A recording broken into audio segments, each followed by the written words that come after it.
नमस्कार, माझ्या यूट्यूब चॅनलवर तुम्हा सर्वांचे मनापासून स्वागत आहे। आज आपण इथे करतोय अगदी सिंपल खानदेशी पद्धतीची हरभऱ्याची भाजी। तर इथे भाजी धुवून पाणी पूर्ण निथळून घेतलेलं आहे। 5 ते 7 लसूण पाकळ्या खलबत्त्यात ठेचून घेतलेल्या आहेत। 2 चमचे आता इथे तिखट घालणार आहे, लाल तिखट, आणि ते देखील आपल्याला ठेचून घ्यायचं आहे। आणि इथे लसणाची चटणी आपल्याला तयार करून घ्यायची आहे। लसणाची चटणी करत असताना ही चटणी ओलसरच करायची आहे।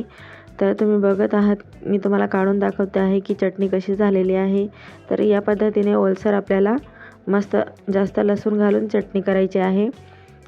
इथे आता तेल गरम करून घेत आहे। तेल गरम झाल्यावर आपल्याला इथे आता काहीच न घालता फक्त ही लसणाची चटणी घालायची आहे। आता ही लसणाची चटणी आपल्याला तेलामध्ये छान अशी परतून घ्यायची आहे। चटणी थोडा वेळ परतून झाल्यानंतर लगेचच आपल्याला धुवून घेतलेली हरभऱ्याची भाजी घालायची आहे। हरभऱ्याची भाजी घातल्यानंतर आपल्याला आता हे सर्व व्यवस्थित परतून घ्यायचं आहे। इथे आपण दुसरं काहीच न घालता फक्त लसणाच्या चटणीमध्ये हरभऱ्याची भाजी करणार आहोत। तर सुरुवातीला ही भाजी खूप जास्त क्वांटिटीमध्ये दिसत आहे, पण जसं जसं ही भाजी शिजत जाईल तसं तसं ही कमी होत जाईल। तर थोड्या वेळानंतर तुम्ही बघा केवढी कमी झालेली आहे। असंच आपल्याला परतत राहायचं आहे। अगदी थोडंसं इथे मी पाणी शिंपडून घेत आहे आणि 2 मिनिटांसाठी याला झाकून वाफ काढून घेत आहे। 2 मिनिटांनंतर आता उघडून परत ही भाजी आपल्याला परतून घ्यायची आहे।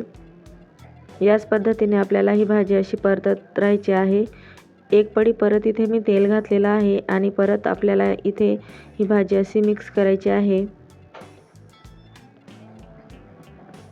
थोड्या वेळानंतर तुम्ही बघणार की भाजी अगदी खूप कमी झालेली आहे। शिजल्यानंतर अगदी थोडीशी होऊन जाते ही भाजी।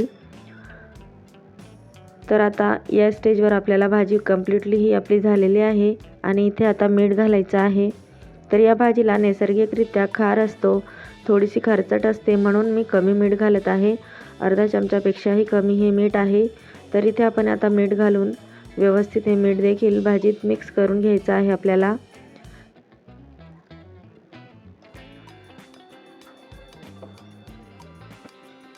हरभऱ्याची भाजी जी आहे ती पूर्ण पाणी तुटेपर्यंत आपल्याला छान अशी शिजवून घ्यायची आहे। तर इथे आपली हरभऱ्याची भाजी तयार आहे।